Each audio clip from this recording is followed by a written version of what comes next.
Fala aí, pessoal, tudo bem? Como eu sempre digo, bom dia, boa tarde, boa noite, porque independente do horário que você estiver nos assistindo, é um prazer recebê-los aqui, né? A gente tá aí pra mais um episódio, né? Rapaz, eu já até perdi as contas, você sabe qual que é já? 34. É o 34º então já. É 30º? 30º. Nem sei falar direito esse negócio aí. Mas estamos aí, Rafa, mais um podcast, mais uma ignição para falar um pouquinho aqui sobre e-commerce, sobre negócios digitais. Hoje a gente tem aqui um sósia seu, né? Um espelhamento. Não, eu sou mais bonito.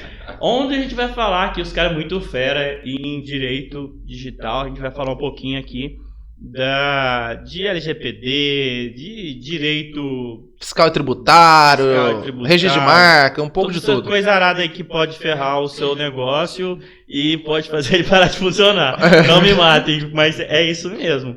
Se você vacilar, se não tiver consultoria aí de um advogado que realmente entende o que está fazendo, você pode rodar bonito. Então, vamos aprender um pouquinho aí também. Quero aprender, Rafa. É isso pode aí. Apresentar aí os vamos lá. Convidados que... Não, meu não, nosso, né?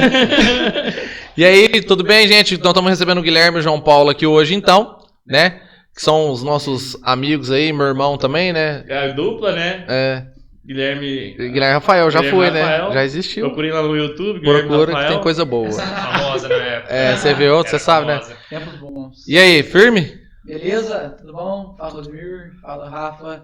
Boa noite. Boa noite, bem, João gente? Paulo. Boa noite. Bom, primeiramente é um prazer pra gente estar aqui, né? Agradecemos o convite.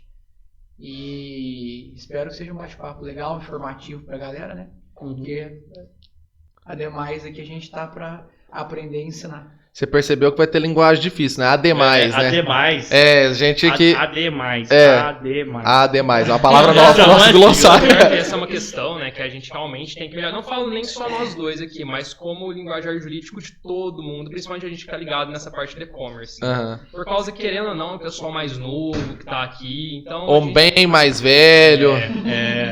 Mas é isso aí, vamos falar no popular, mas a gente sabe que tem que falar os negócios aí bonitos pra ficar... Tem que dosar, né? Tem que dosar. Mas bom demais, gente. Conta um pouquinho primeiro aí, resumidamente, né? Tipo, como que vocês começaram aí a carreira, a parceria de vocês aí, como é que foi isso daí? E por que vocês optaram pelo digital, né? Pela parte fiscal, tributária, digital, etc. Bom, eu e o Guilherme, a gente se conhece aí, acho que faz uns 6, 7 anos, né? Desde que a gente começou na faculdade. A gente formou junto, a gente fez toda a faculdade inteira junto. E aí a gente formou, foi naquele contexto da pandemia. E até antes disso já tinha chamado o Gui pra falar... Pô, por causa da nossa amizade, da gente montar um escritório. Já tinha esse plano desde que eu entrei na faculdade, de montar um escritório. Não sabia qual que era a área ainda, mas já tinha esse planejamento. E aí, graças a Deus, eu e o Gui, desde que a gente formou, a gente começou a conversar e aos poucos fomos montando o escritório. Graças a Deus, agora a gente já tem algumas causas em parceria e estamos andando. A parte jurídica, para montar o escritório, nós estamos em trâmite ainda, mas até o final do ano já montamos espaço físico, tudo bonitinho. Por enquanto a gente atende tudo no digital e fala um pouquinho do que a gente faz. Estamos na transição aí, né, João? Então, igual o João falou, a gente formou junto lá na FDF, né, famoso Brejão, né, Faculdade de Direito Franca. Eu me especializei em propriedade intelectual depois pela PUC de Minas. O João tem atuação muito forte desde sempre no tributário, né, João? Isso. Inclusive, sou bem forte lá no Instagram também, que eu posto bastante conteúdo. Depois vocês dão lá uma força também para ver. Afinal, a gente compartilha as redes sociais. E a gente vai deixar também na descrição, a gente sempre deixa as redes da galera que vem aqui também. Tá aqui embaixo, aqui embaixo. Todos os lugares.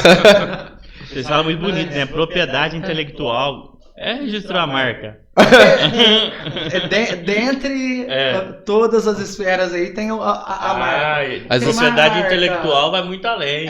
Tem marca, patente, software. Inclusive a gente vai trocar uma ideia sobre isso aí também, que a galera tem muita dúvida, né? Verdade, vou registrar minha propriedade intelectual. Na verdade, até uma confusão que o pessoal faz, né? Por causa da propriedade intelectual, a gente fala de registro de citações, de livro. Agora, a propriedade industrial, que aí é onde entra realmente o registro da marca, registro de desenhos, né, no geral, quando a gente faz um trade dress, assim, pra tentar fazer algum tipo de registro. Enfim, acabei cortando o Guilherme, pode continuar aí.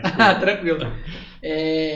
Mas em tese é isso, aí nós viemos aí sempre conversando a respeito de abrir o escritório juntos. Uhum. E agora a gente já tá com a parceria aí, já tá tudo formalizado, vamos ter um escritório aí. Legal, né? Tem que ser convidado pra tomar um café lá, né? Com certeza. Deve ser o primeiro convidado. Aí. Ah, aí, ó, você tá vendo como é que eu sou importante? Uhum. É muito importante, mas eu tava pensando aqui, já numa pergunta.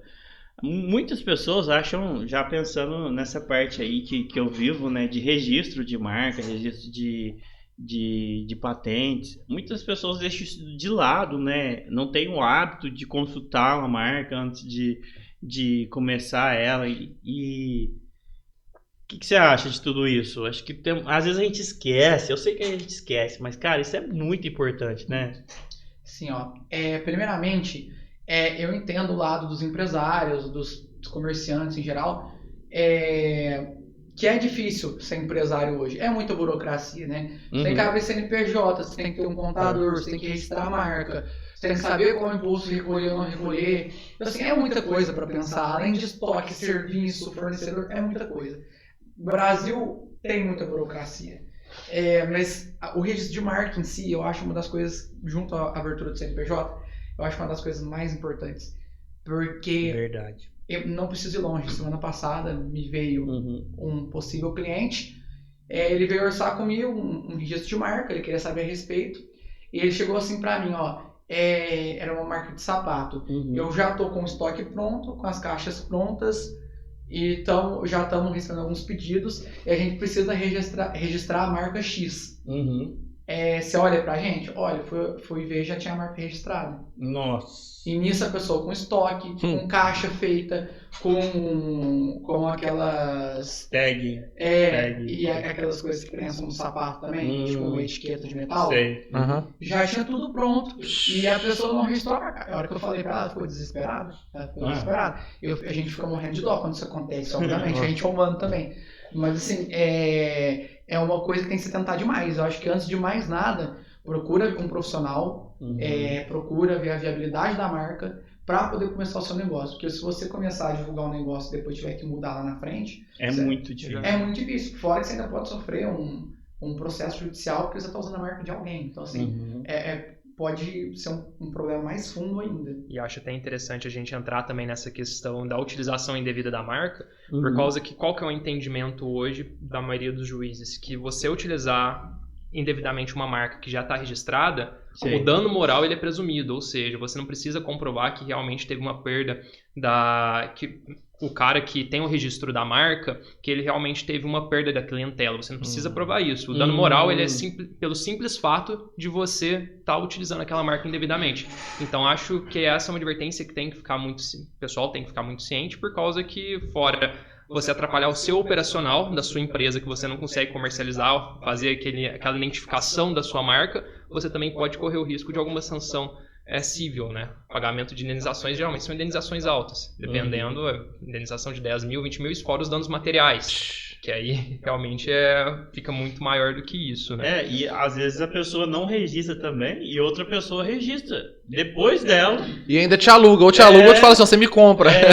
Nem aluga, às vezes ainda derruba sua marca total, né? Isso é uma questão interessante, já fazendo link no outro assunto aqui, que existe uma divergência a respeito desse, por exemplo, da pessoa registrar a marca de outra pessoa que está usando antes.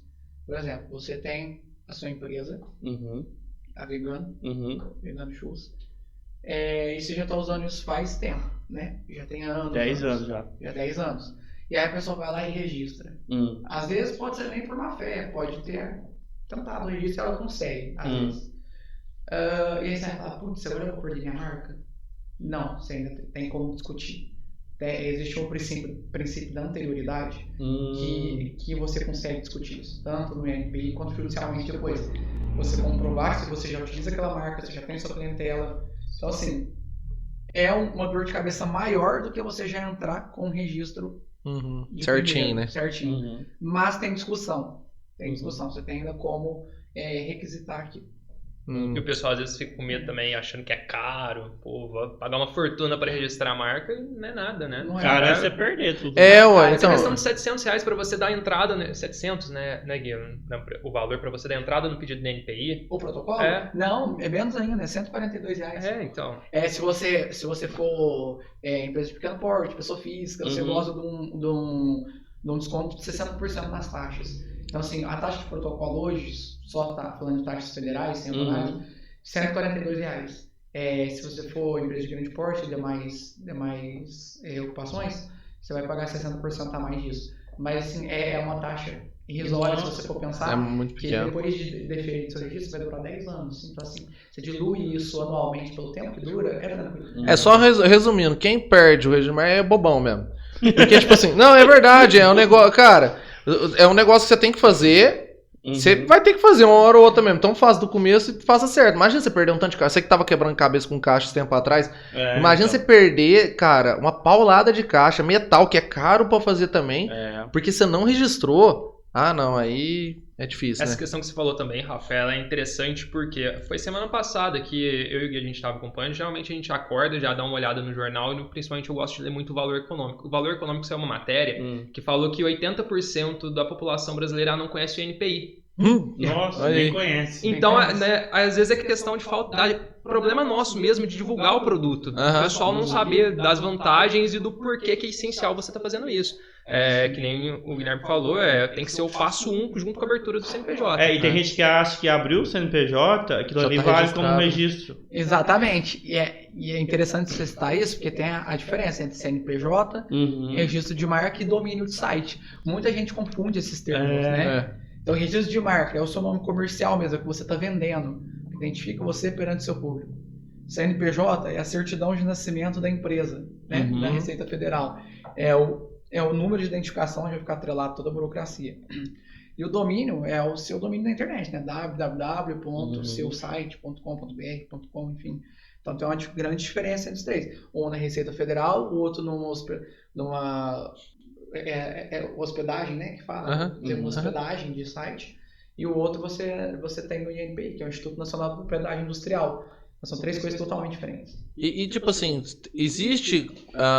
se eu tenho uma marca registrada e alguém foi lá pra dar um migué e tal, tudo mais, registrou um domínio com o nome da minha marca, exatamente com o nome da minha marca, eu consigo brigar judicialmente pra tomar dele ou não? Como é que funciona essa...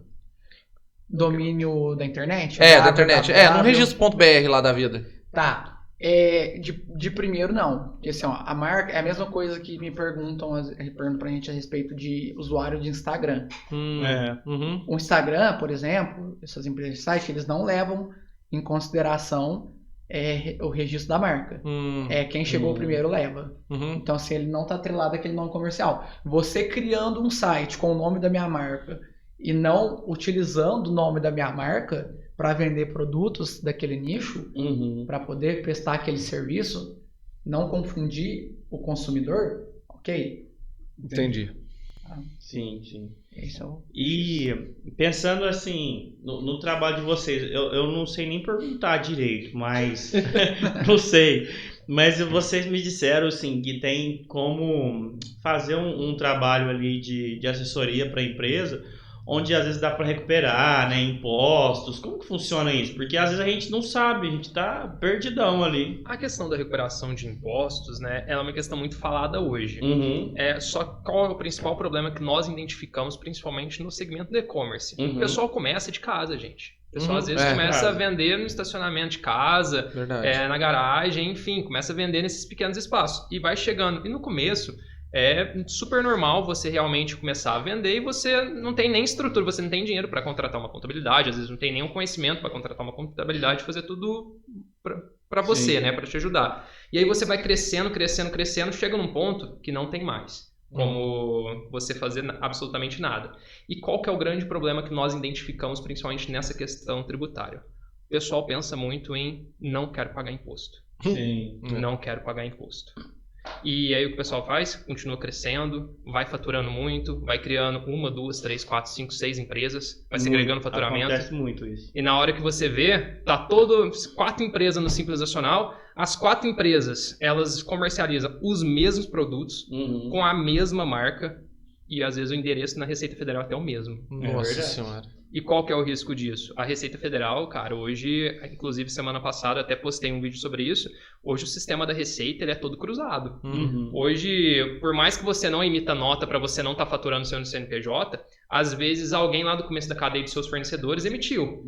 E saiu de estoque de alguém. Alguma hora isso vai chegar nos olhos da Receita, ela vai ver que está tendo uma diferença no seu faturamento e na quantidade de estoque que você está comprando. Até por causa que os bancos eles também enviam anualmente todas as declarações dos correntistas, né? Todas as movimentações dos correntistas, o banco tem que compartilhar com a Receita Federal. Hoje tá tudo fechado, né? Até Pix, não tem... Exatamente. Ué. E aí chega num ponto que você vai crescendo de forma desordenada, chega uma autuação da Receita, somando todo o seu faturamento, as 4 empresas desenquadradas do Simples Nacional, você tem que pagar imposto retroativo, multa, sendo que seria muito mais barato se você já tivesse buscado assessoria lá. Eu digo para vocês até com uma certa tranquilidade que boa parte dos e-commerce não compensaria estar no Simples Nacional por causa que no Simples você basicamente só fatura. Você não está deduzindo nenhum tipo de... vamos falar assim, despesa que você tem. O pessoal do e-commerce tem muita caixa que vende, muito insumo, precisa colocar caixa para despachar os produtos.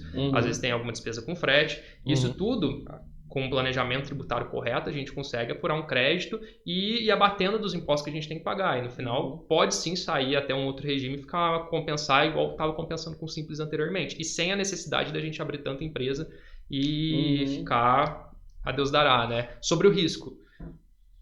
É legal isso, né? Eu não sabia que advogado cuidava dessa parte sim, aí, né? sim. Hoje a assessoria, né, que a gente faz, assim, a assessoria jurídica, ela é bem completa porque antigamente a gente pensava que advogado a gente só vai procurar na hora do problema. E é justamente ao contrário. A gente, pelo menos o modo que eu e nós gostamos de fazer, é o trabalho administrativo que a gente fala. A gente gosta de evitar um problema ou se a gente prevê algum problema, a gente conseguir já pensar de forma antecipada, isso aqui pode dar pau lá na frente. Se isso aqui der pau, a gente vai fazer isso aqui, isso aqui, isso aqui. É muito que a galera fala do termo compliance hoje, né, João? Prevenir, levantar os riscos, levantar tudo que está acontecendo. É conhecer a sua empresa de verdade, ter uma assessoria profissional para conhecer a sua empresa em todos os âmbitos, trabalhista, tributário, civil, tudo que pode dar problema, antes de dar problema. Então, é prevenção. Entendi. E é possível hoje, isso é só uma realidade só para empresa de médio para grande porte, ou pequenas empresas também conseguem fazer isso hoje? Empresas pequenas conseguem fazer tanto essa assessoria fiscal, que ela até é mais fácil, costuma ser até mais barata, porque a gente só tem que dar o norte para a pessoa falar, a gente vai fazer isso aqui dessa forma, para você começar a crescer de forma ordenada. Entendi. Então fica até um pouco mais barato. Porque quando a pessoa... Qual que é o grande lance também? Às vezes a pessoa procura a gente, às vezes nem recebeu uma autuação, nem recebeu alguma fiscalização, mas simplesmente a pessoa começa a se informar mais e fala, quero esse produto. A gente chega na empresa e fala, cara, a gente não consegue implementar o nosso planejamento da forma que você trabalha hoje. A gente precisa fazer toda uma reconscientização da empresa para que ela passe a começar a fazer as coisas certas e talvez, de fato, nessa reconscientização aqui, ela pode começar, se a gente estiver falando de tributário, pode sim acontecer dela começar a pagar um pouquinho mais, porque às vezes estava sonegando um pouco, a gente faz as coisas para começa a pagar um pouco mais, só que depois fica de uma maneira ordenada. E se a gente estiver falando em outras questões também, por exemplo, de LGPD, é uma toda conscientização empresarial que vem de dentro, que a gente tem que trabalhar a mente do empresário, a mente do dono quando a empresa já está caminhando e está começando a crescer, é um pouco mais difícil. Mas é o ideal porque não vai sustentar. Se continuar da forma que estava, infelizmente, daqui a um tempo não vai continuar. Você até citou da LGPD, até uma pergunta, né, que a gente ia fazer. Afinal, que bicho que é esse, né? Porque o pessoal fala assim, mas que desgrama que é essa que surgiu aí? Estão começando a atuar forte e eu não sei se eu faço ou não faço, como que comporta isso? Vocês puderem dar uma... Se eu faço, se eu não faço, é boa. Não, porque tem gente que acha que é assim, se eu faço, se eu não faço. Né? Exatamente.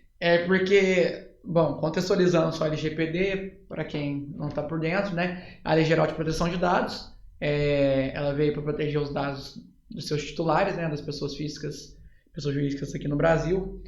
E ela tem sua origem lá na GDPR, né? A Lei de Proteção de Dados da Europa.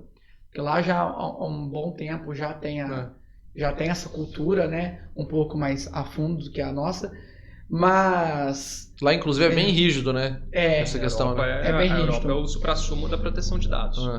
lá assim, um exemplo a ser seguido, né? Em algumas questões dessa natureza. Mas aqui a LGPD, quem regula é a ANPD, que é a Autoridade Nacional aqui da Proteção de Dados, né?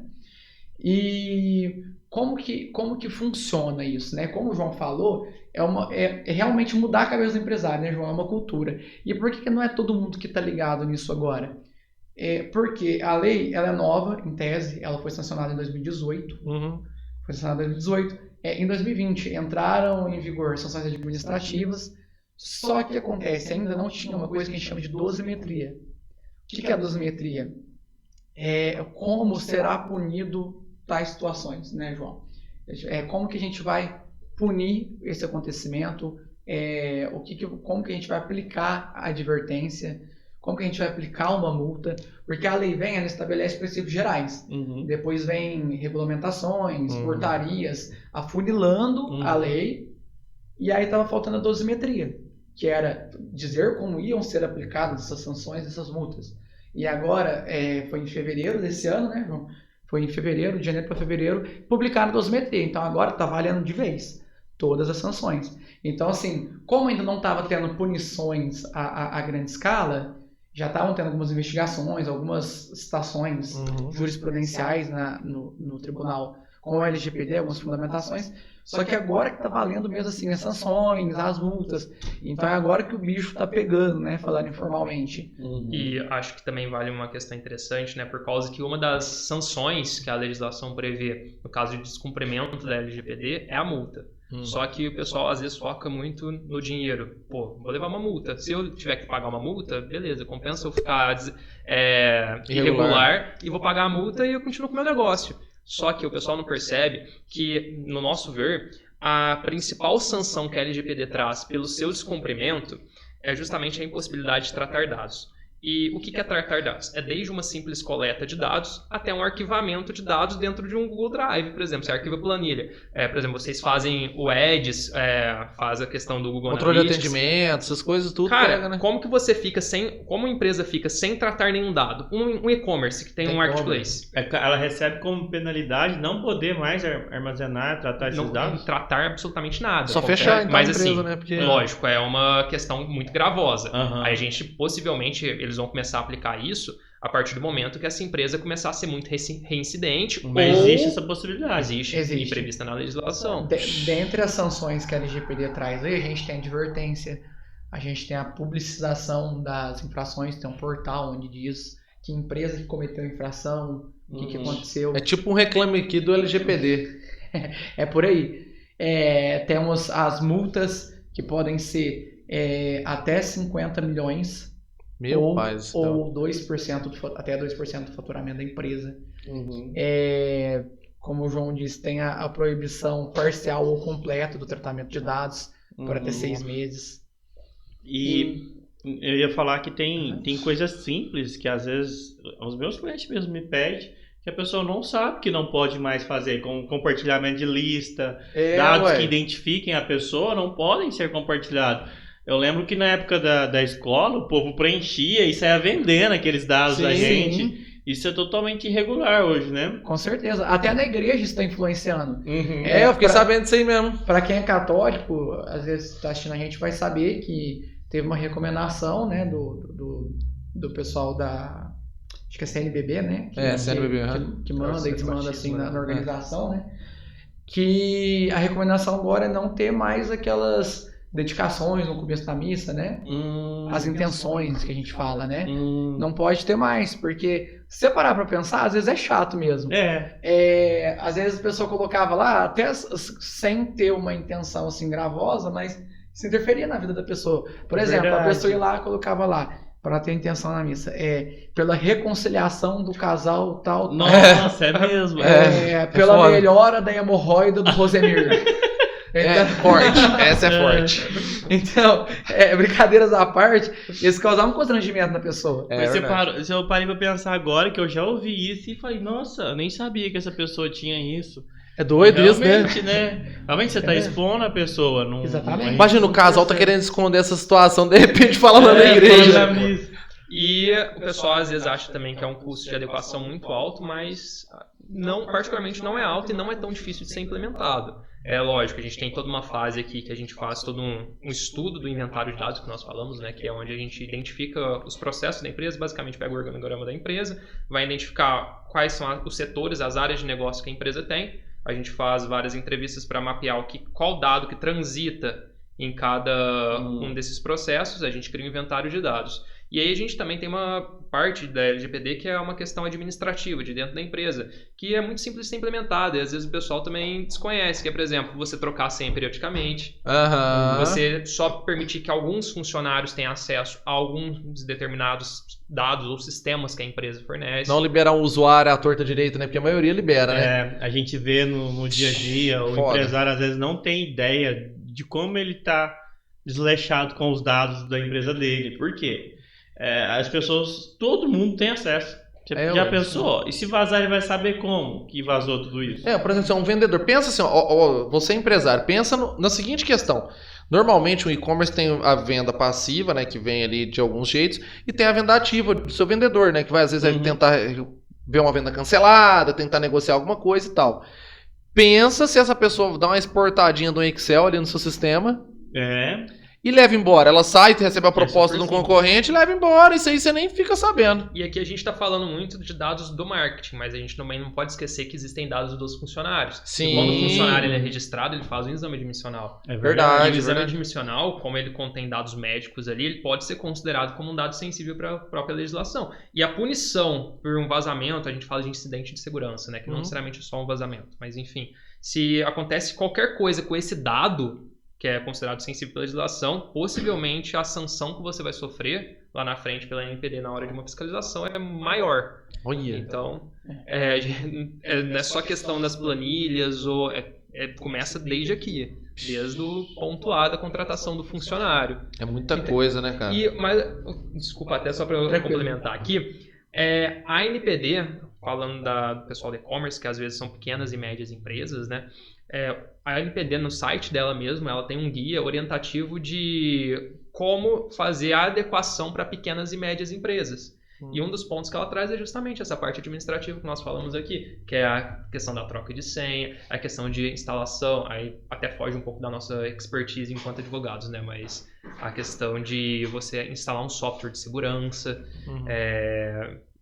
tudo isso influencia diretamente, está ligado com a LGPD. E só para finalizar o que o João falou, a empresa de pequeno porte aí, né?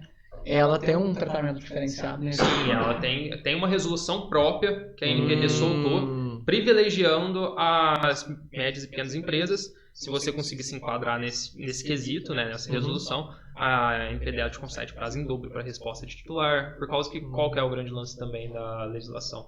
Ela permite que o titular de dados entre no site, tem que entrar em contato com você e você tem que informar se o dado daquela pessoa está sendo tratado. Por exemplo, a gente gosta sempre de usar com os nossos clientes da Droga Raia. A gente já entrou no site lá e lá tem uma adequação que você manda um formulário e eles te respondem de forma até rápida.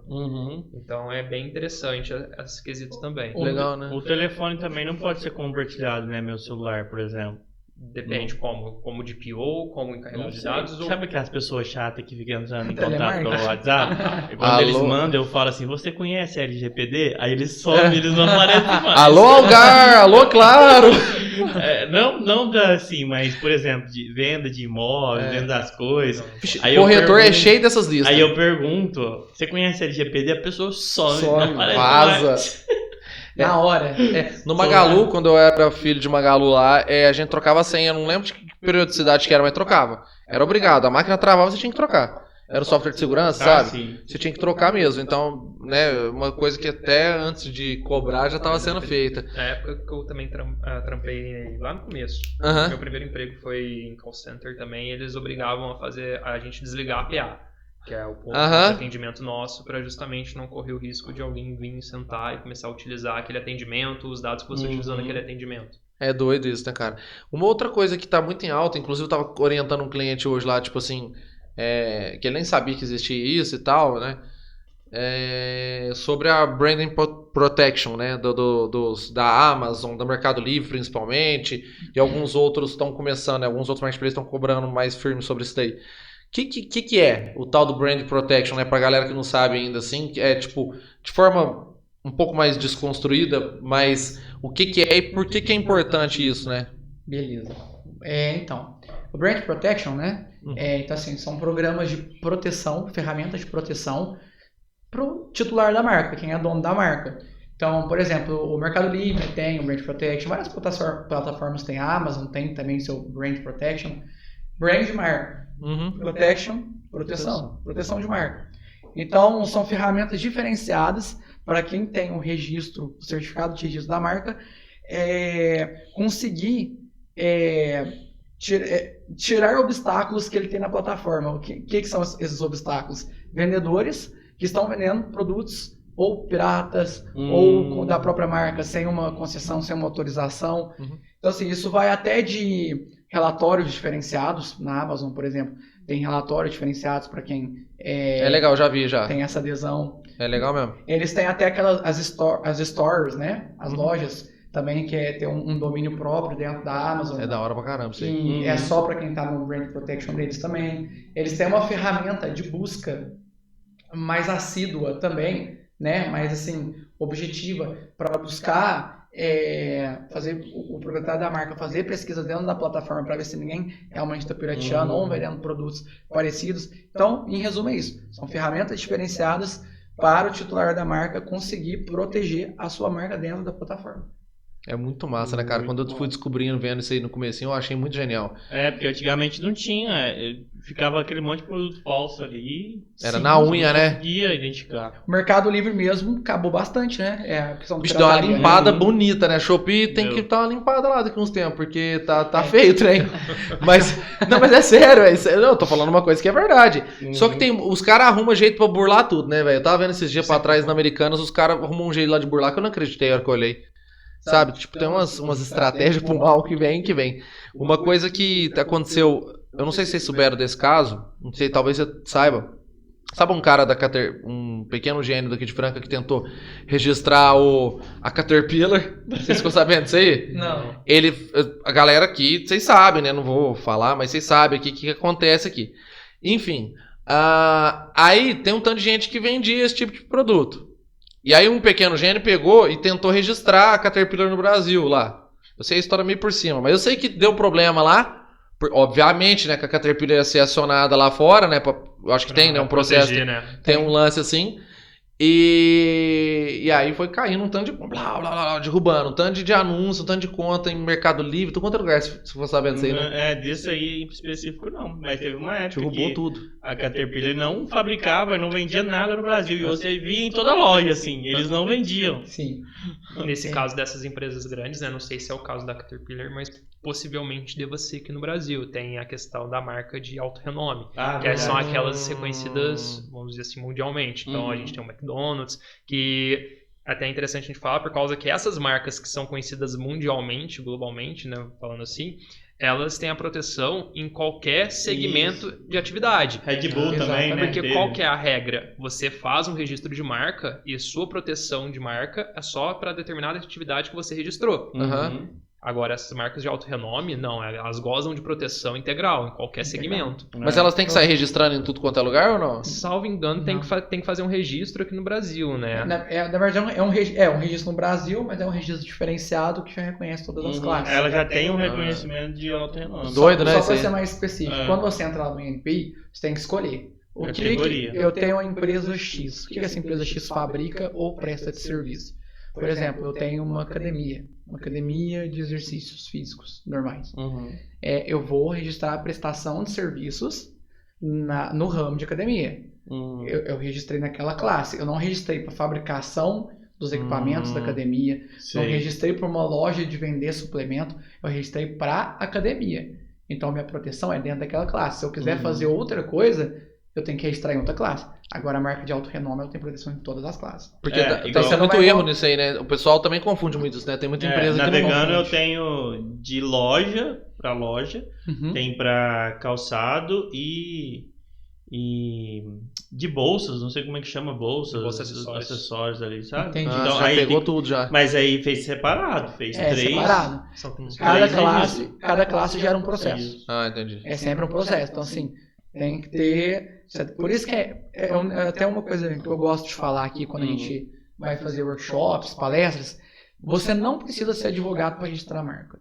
Esse é um ponto assim, ó, todo mundo tem que saber.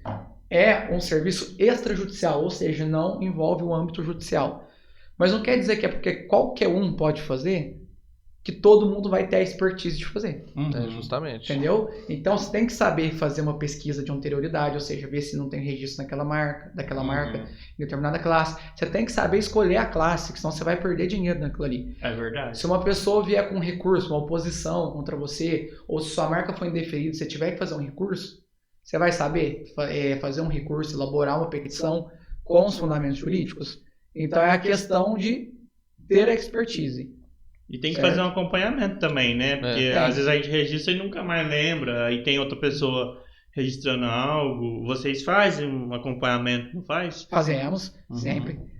Pós-registro, a gente acompanha por um determinado tempo, a gente combina com o cliente, a gente vai acompanhando, isso vai se renovando. Porque não monitorar a marca envolve você observar se tem terceiros tentando atingir sua marca, porque ele pode entrar lá com uma petição lá e pedir a nulidade da sua marca, Vixe. por algum motivo. Então você tem que estar monitorando isso, porque você vai ter que responder aquele Se você processo não de nulidade. responde, você rodou. Você pode rodar, porque Pode você não... pedir aquela caducidade lá. Caducidade. Cheio dos BO, né? Pode pedir caducidade. Também podem, posteriormente ao seu registro concedido, alguém pode tentar registrar uma marca muito parecida com a sua. E aí você tem que se opor a esse registro. Nem me diga. Porque às vezes o INPI pode deixar passar. Às vezes porque são pessoas também erram, né? Então acontece de passar marcas parecidas, marcas iguais, por conta de não ter demonstrado aquela oposição. Eu Mostrar a marca. conheço uns casos assim, viu? Alô, Campinas! Tá Ei, bem ai. próximo aqui da gente, né? Tem esses casos aí. E eu Ai, conheço ai.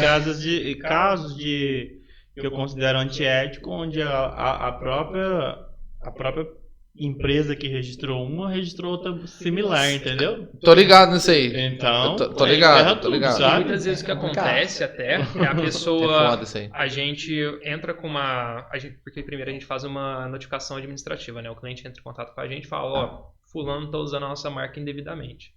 E aí, antes da gente ajuizar a ação judicial, a gente sempre tenta uma solução extrajudicial, porque é melhor. Sim, Uma com forma certeza. mais para conciliar as questões. E muitas vezes, não raras vezes, acontece, a gente envia a notificação, a pessoa fala, pô, sabia já que eu tava usando, sabia que eu tava Nossa. errado, vamos fazer um acordo aí, eu te pago royalties, né, que os royalties são a licença de uso pela Sim. utilização de uma marca. E aí, até puxando pro lado que eu atuo mais também, que é a parte tributária, esses royalties, dependendo do regime que você tá, você pode estar deduzindo seu imposto de renda. Imposto de renda da coisa pessoa boa. jurídica. Então, tudo isso são áreas que parece que tá tudo diferente, que não tem ligação nenhuma, LGPD, propriedade tem, né? industrial, tributário, mas tudo se interliga. É um ecossistema, é mais ou menos igual o e-commerce tem um ecossistema, o jurídico ele tem a parada do ecossistema também. A LGPD, por exemplo, tem tribunal no TRF4, né, que é o lá do Rio Grande do Sul, Santa Catarina, tem decisão que eles permitem que os gastos que a empresa despende com LGPD, eles sejam considerados créditos de PIS e COFINS quando a empresa está no lucro real. Nossa, E isso faz uma grande diferença, porque às vezes quando a gente fala de uma empresa grande para fazer um projeto de adequação da LGPD, a gente está falando no mínimo, para fazer a adequação do começo ao fim, a gente está falando de 50, 60 mil até mais. Então isso aqui é um gasto que a empresa tem por imposição legal, né? Porque eu não quero ter um gasto com a LGPD, eu só estou tendo esse gasto porque, querendo ou não, a legislação está me mandando. Aí, esse gasto todo eu posso estar apurando no imposto de renda, posso estar deduzindo no imposto de renda da pessoa jurídica Que e legal. no meu PIS e COFINS utilizando como crédito. É lógico que isso são discussões judiciais, né? Foi uma possibilidade que o TRF4 permitiu pra gente. Mas são áreas que se interligam, não tem como, né? A gente precisa saber transitar em cada uma dessas áreas do direito, porque é o que uma assessoria empresarial precisa fazer. Sabe o que eu achei louco? Que esse dia pra trás eu vi que você postou sobre o chocolate, que mudou a embalagem para poder pagar menos imposto. Não sabia que existia isso, cara. Aquele chocolate que vinha torcidinho, o sonho de valsa. agora vem no saquinho para poder mudar a tributação. É por causa Doido, que... né? Agora desafio, né, para todo mundo. Quando chegar em casa pegar uma nota fiscal, vai lá embaixo na nota fiscal, vai ver o NCM. O NCM, sim. ele é o que classifica o produto. E ele é o que dá o norte para a gente fazer uma tributação. Então, utilizando como parâmetro a questão do IPI. O IPI tem a tabela TIP, que tem as alíquotas, que é o percentual que vai incidir sobre o valor do produto para pagamento do imposto. E, de acordo com o NCM, esse percentual vai mudando, né? 4%, 0%. E qual que foi a grande sacada? Eu não lembro se foi o sonho de valsa da Lacta. Sonho de valsa né? Vem junto. É na caixa azul, é isso mesmo, né? Vem junto com couro branco. Tem que lembrar a cor da caixa. Antes eles vinham enroladinhos, vocês lembram, né? Como se fosse um bombom Sim. normal. E depois eles fizeram aquela embalagem lacrada. Por qual motivo? Por causa que a classificação fiscal desse produto, que agora é embalado, acho que até a vácuo, é como um wafer. E ele tem tributação zerada de IPI. Então, eles saíram de uma tributação de 5% para 0%. Tanto que envolve um negócio que a gente nem imagina. Tipo, o cara pode às vezes deixar de gastar uma grana à toa. Só porque mudou a forma da embalagem. Olha aí pra você ver. E isso tem a questão do sorvete também, que é do McDonald's, que é praticamente a mesma coisa. O que é? Conta pra nós. Inclusive, esse vídeo eu começo falando, salvo engano, começo falando do McDonald's. Porque se vocês forem abrir até aí a página do McDonald's, eles não vendem mais sorvete. Vocês não vão encontrar sorvete. Mudou o nome. Eles vendem sobremesa agora. E por que eles vendem sobremesa? Porque agora eles conseguem ter a alíquota zero de PIS e COFINS, porque eles reclassificaram isso como produto lácteo, salvo engano. Não lembro a terminologia exata. Só que assim, muito cuidado, né? Não é todo mundo que consegue fazer isso. Por quê? Por causa que isso tem todo um estudo pericial e químico dentro da empresa que possibilita ela fazer essa mudança de NCM. Se você faz de uma forma arbitrária, sem conhecimento técnico e sem o conhecimento do perito, possivelmente você vai receber uma autuação, uma fiscalização que eles vão te questionar por que você fez isso. Mas são sacadas tributárias que a gente consegue fazer com planejamento. Eu falo que a área tributária é da hora, velho. Tem muita brecha, eu já vi loja de eletrodoméstico que começa a vender um alimento para poder abrir no domingo, umas coisas doidas. Uai, tem a nossa querida aí da nossa terra, você sabe, na época da pandemia fez isso aí. Então. Pra poder, que senão não podia, né? Lembra que o Magalu fez isso? É muito doido. Não só, teve a Van, né? A Van também. A Van tá vendendo até arroz aí. Virou mercearia. O velho da Van tá vendendo arroz. Não, cara, e a área tributária, ela permite que a gente faça todos esse tipo de estudo para a gente conseguir a maior vantagem fiscal para a empresa. E até fugindo agora um pouquinho do e-commerce, mas essa questão do NCM que a gente está tratando aqui, ela inclusive permite uma recuperação de crédito para empresas do Simples Nacional, de bares, restaurantes, que vendem, por exemplo, esse produtinho aqui, por causa que ele tem uma tributação monofásica de PIS e COFINS, que a indústria já recolhe todo o PIS e COFINS da cadeia desse produto. E aí o que acontece? Muita gente do Simples Nacional não sabe, porque às vezes a guia DAS, né, o pessoal gera lá, meio que automático, sai pagando. Só que tem jeito de você fazer umas certificações. Como esse aqui já foi pago lá na indústria, você não precisa pagar mais. Então quer dizer que um restaurante vende coca faz 20 anos, tá bonito, hein? Exatamente. E quando são nesses casos, né, a gente pode fazer a recuperação dos últimos 5 anos. Eu vou falar pra Shawana isso aí pra nós conectar. A Shawana tá voltando pro mercado agora, Eu conheço uma empresa lá do centro de cosmético que fez recuperação de mais de 100 mil reais. Credo, cara. 100 quanto? 100 mil reais, empresa de cosmético ali no centro, cara. E imagina que louco. 100 mil, hein? Dependendo do que a empresa vende, da quantidade que ela vende. Tem situações que pode ter uma recuperação tributária muito... Bicho, vamos pegar as fichas dos clientes lá, passar pros meninos analisar, falar assim, não, mas é sério, aí, os clientes vão achar bom demais, tá doido? Tem que ver mesmo. Essa questão do PIS e COFINS monofásico, ele é tanto para o pessoal que vende esse tipo de produto, né, que são bebidas frias que a gente fala, mas principalmente a questão do autopeças. Praticamente 80-90% de todas as autopeças, elas vendem produtos só monofásicos. E é onde a maioria está no Simples Nacional, é onde acontece a maior parte das recuperações de monofásico. E eu vou falar pra Sermi. Cara, então...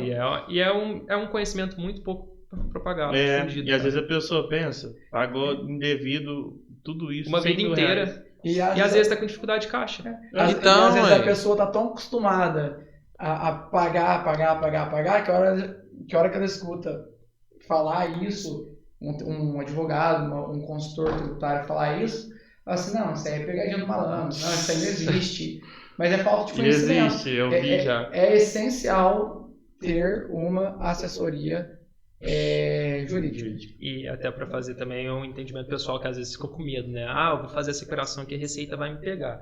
Não, a Receita não vai te fiscalizar porque você recuperou um crédito. Na verdade, a Receita está te fiscalizando nesse momento, se ela quisesse. É só ela dar apertar um botão da máquina dela lá, que ela faz os cruzamentos todos e ela consegue te fiscalizar numa tranquilidade absurda. O fato de você estar buscando o seu direito, que está amparado, inclusive antes da gente fazer a recuperação, a gente senta com o cliente e mostra o artigo que autoriza a gente fazer isso, né? O artigo da lei que autoriza a gente fazer essa recuperação. O fato de você estar buscando o seu direito não faz a Receita automaticamente estar indo te fiscalizar. E se estiver fiscalizando, mas você está fazendo de acordo com a lei, não tem o porquê a gente ter esse receio. Exatamente. Até porque hoje, como o João já disse agora mesmo, tudo tá interligado. Hoje, principalmente, ninguém usa dinheiro. Então, o Pix está ali, tá vendo, entra e sai das contas. A Receita tem tudo, os bancos tem tudo, tá tudo interligado. Então, se uma pessoa às vezes não quer entrar com um processo porque ela não emite nota, e ela não emite nota e fica com medo de entrar com um processo para cobrar alguém. E aí a Receita vai assim, não, mas eu vou entrar com um processo, eu não emito nota, como que eu vou cobrar? Né? A Receita vai me pegar. Não é isso. É igual o João falou. Se a Receita quiser fiscalizar, ela vai te fiscalizar, ela está te fiscalizando. Então pode acontecer a qualquer momento, não é porque você fez A ou B. Essa questão da nota, né, no processo judicial é que tem uma diferença, né? Quando o fato de você não emitir nota não significa que aquela obrigação que a pessoa assumiu com você, ela não deva ser cumprida. São obrigações totalmente diferentes. Então, não estão interligadas. Mas, lógico, o ideal é vocês emitirem nota até para facilitar um processo de execução, né? Por causa que sem a nota a gente tem que entrar com um processo de conhecimento, que aí são terminologias mais jurídicas, que não compensa a gente entrar nesse meio, mas o ideal é sempre estar emitindo a nota para fazer isso. E a gente sabe, assim, que o nosso dever como advogados é dizer, tem que emitir nota, tá na lei. Só que a gente sabe que é difícil, que nem todo mundo faz isso. A gente como consultor também fala, né? Tem que emitir. Então, assim, porque às vezes as empresas deixam muito escancarado que não está emitindo nota. Porque entra, não sai nada. Não se preocupa nem em fazer um equalizar, pelo menos. Isso, não se preocupa nem em fazer um equilíbrio de entradas e saídas. Isso não é uma recomendação. Isso não é recomendação. Esse é fato que a gente vê que acontece. As empresas não se preocupam nem em regular a entrada com saída. Pelo menos para disfarçar um pouco a situação. É só entrada, entrada aqui, saída aqui. Então, assim, fica muito escancarado a sonegação. Tem que tomar cuidado com isso. E se a gente for olhar, isso começa tudo lá atrás, né? Porque se você precifica um produto correto, igual a gente fala, por isso que é um ecossistema tudo. Tá tudo certo aí. Aí você consegue emitir nota de tudo aí. E eu gosto de falar uma coisa que é muito verdade, gente. Quanto mais imposto você paga, melhor, por causa que você sabe que você está crescendo. Na verdade, o imposto nada mais é do que proporcional às vendas. Proporcional à sua riqueza que você está gerando. E outra, numa época igual na pandemia ali, que precisava de às vezes pegar um crédito, a pessoa não consegue pegar. Não consegue. E se tivesse vindo se preparando com uma assessoria tributária correta, às vezes nessa situação conseguiria sair por cima. Isso aí não vamos nem discutir, tá até na Bíblia, né? Podia ser menor os impostos? Podia. Rezamos, né, todo dia para que isso aconteça.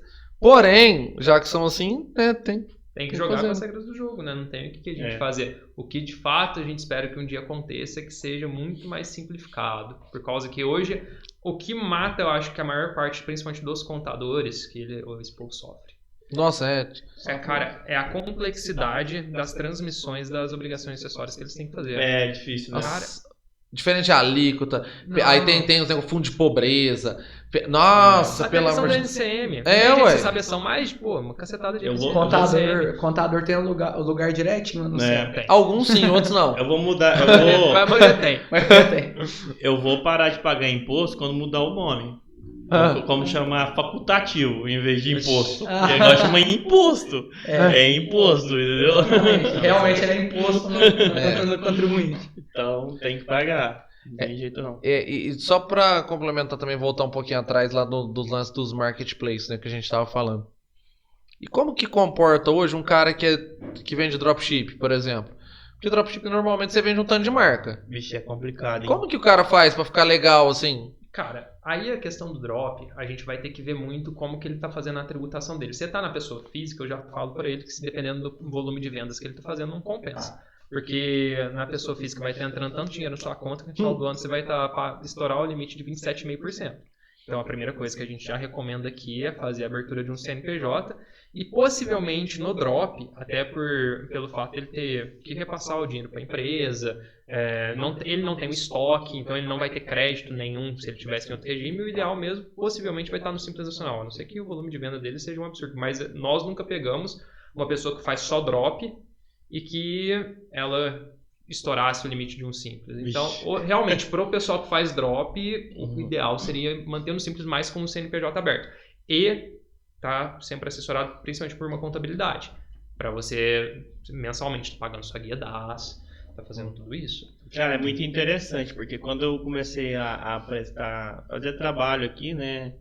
Como é que fala? Assessoria, fazer esses trabalhos por conta aqui, eu achava que era muito mais fácil pagar na pessoa física, né? Fazer ali, não, fiz um trabalho profissional liberal ali. E eu fui ver depois, compensa muito mais você fazer com empresa, com CNPJ. Com certeza. Porque o imposto, além de ser menor, você paga uma vez ele e tá sossegado. Depois eu posso fazer, eu não sei como chama, aquele que você... Restituição?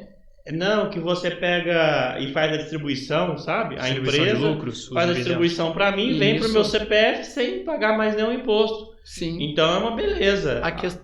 Desculpa te cortar. Não, é uma beleza. A questão do CNPJ, ela agrega várias vantagens. Até para quem vende no digital, né? Algumas plataformas como o Mercado Livre limitam o valor de vendas na pessoa física, o valor mensal. A Shopee trava também, 90 A mil. Shopee também? Já tem que transformar. Então, assim, e o do Mercado Livre é bem menor. Eu não vou falar aqui para eu não errar, porque eu não lembro de cor cabeça. também. Mas depois eu deixo nos comentários para quem estiver assistindo. Mas até para você se cadastrar, você vender nas plataformas, é essencial ter um CNPJ. E tem N fatores. Tem também a gente pode citar aqui rapidamente também a questão de proteção patrimonial. Porque se você abre uma limitada, uma empresa limitada, uma sociedade limitada, em tese, né? Em tese, assim, tirando as outras hipóteses, a empresa responde com o patrimônio dela. Isso. Até aquele limite. E não com o patrimônio do sócio. Então, assim, dívida, qualquer coisa que tiver de... É uma pessoa, a dívida, empresa é uma imposto, pessoa. Exatamente. Vai ficar limitado ao patrimônio da empresa, não vai atingir o patrimônio pessoal do sócio. A não ser que for comprovado fraude, aí pode entrar na desconsideração da pessoa jurídica, mas sim, são casos mais excepcionais. E é muito interessante isso que o Gui falou, por causa que é um outro serviço que está muito interligado com a área tributária também, que é a criação, e está muito na moda. Hoje o pessoal, acho que a maioria já até deve ter ouvido falar que é a criação de holding. E ela parte justamente desse princípio de que a empresa ela não se mistura com o patrimônio do seu sócio. O que é a holding? Nada mais é do que uma empresa que a gente joga o patrimônio da pessoa física ali nessa empresa. E essa empresa, que é a holding, ela não assume obrigações. Qual que é a função dela? Ser um cofre. A gente vai jogar a nossa casa lá, a gente vai jogar o nosso carro lá, todos os nossos patrimônios lá. E como ela não adquire obrigações, lógico, se for comprovada alguma fraude, que você se utiliza dessa holding para justamente fraudar credores, aí a gente está falando de uma outra coisa. Mas se você simplesmente falhou sua empresa só por causa que acontece, por exemplo, na época da pandemia, o patrimônio que estava nessa holding ela fica protegido. Que legal. E quando, por exemplo, a gente fala de holding também, recebimento de aluguéis. A holding ela pode estar recebendo esses aluguéis e está fazendo a eu própria estava pensando nisso. Eu não sei como é que funciona a holding direito, mas, por exemplo, eu posso ser dono de uma holding e ela ser sócio de empresas? Pode, inclusive as grandes empresas elas fazem justamente que isso. Legal. Elas criam holds, que tem várias, salvo engano, são 3 classificações que eu não vou lembrar de cabeça quais são, mas 3 classificações de holding. Tem a holding pura, que basicamente ela é uma acionista, salvo engano. Mas que é aquela holding que justamente o papel dela é só ter cotas de outras empresas. Que legal. Então ela é a sócia majoritária. Nesse caso que você citou, a gente foge um pouco do planejamento patrimonial para o planejamento familiar. Por causa que às vezes tem uma empresa de uma família, e aí às vezes essa família tem 8 filhos. Porra. E aí o cara morre. O empresário, né, o chefão da empresa morre e aí vai ficar 8 filhos. Os 8 filhos têm interesse em administrar essa empresa? Às vezes não. Ou às vezes tem e vai dar 8 pessoas querendo interesses totalmente conflitantes. O que você faz antes? Você cria uma holding familiar, que ela vai ser a cotista dessa empresa e ela vai ter uma votação única. Quem vai mandar nas decisões vai ser a holding familiar e não 8 pessoas diferentes. Então são estratégias que estão muito ligadas com a parte tributária, que é a criação de instrumentos societários. Né, e isso aí, que o João falou de holding familiar, economiza uma dor de cabeça assim, tremenda. Porque você evita ter que fazer um inventário judicial, que dá muito trabalho. A gente sabe que direito de família, briga de família, né? É muito complicado, né? Interesses conflitantes, às vezes tem um irmão que não gosta do outro, um quer um bem e o outro não quer, e aí vira uma briga. Então, se o proprietário ali, o patriarca, a mãe do pessoal também, fizer essa holding familiar, deixar tudo organizado já em vida, vai evitar gastos e também dor de cabeça dos herdeiros. Que a gente põe as regras, né, do patriarca no contrato social. Então, se ele falecer, o que você quer deixar para cada filho aqui referente à empresa? Que a gente já define tudo antes dele morrer. Então, é onde a gente fala do planejamento familiar. Se não me engano, a Pernambucanas teve um problema assim que quase quebrou, porque as pessoas que eram donas ali morreram, né? E aí ficou para os filhos aí, cada um queria uma coisa, sabe? Totalmente. Às vezes se tivesse uma empresa, né, uma holding ali para organizar isso, talvez não tinha passado por todo esse sufoco, né? Sim. Porque imagina, você ter uma empresa desse porte com donos que querem coisas diferentes. Bicho, vira uma bagunça, né? Nossa. E às vezes você não consegue proteger um neto, você não... Porque às vezes quer realmente deixar tudo igual para todo mundo. Mas aí você morre sem essa estruturação, aí até definirem no inventário, um filho morreu. Aí o neto tem 3 filhos. Nossa, aí vira aquela bagunça. Imagina, aí como fica a empresa? Como fica a administração da empresa? A empresa vai ficar parada durante todo esse período? Então, planejamento é tudo. Prevenção e planejamento. Tem que contratar um advogado, Rafa. Ué. Ainda bem que eu tenho um em casa, né? Eu tenho um em casa? Bom, menino. Bom demais, gente. Você viu como é que quando o papo é bom, rápido passa? Viu que eu fiz uma alternação na minha fala? Rápido passa. É que eu tô tentando falar chique. Igual eles. Tô tentando falar chique. Vamos trocar o Mas acho que a gente deu uma facilitada na linguajar aqui hoje, né? Não, sim. A gente... como diz, né? Tem papo, né? Falar... Vixe, muito tempo. Tem. Mas a gente quis trazer essa... Né, eu acho que foi o primeiro assunto mais, assim, jurídico daqui dizendo, né? E pra quem não sabe, o Guilherme também é o nosso cortador oficial, né, Folhas? Nós não apresentou, né? É verdade. É o nosso cortador oficial. Nas horas vagas, cortador do Ignição Podcast. É isso aí.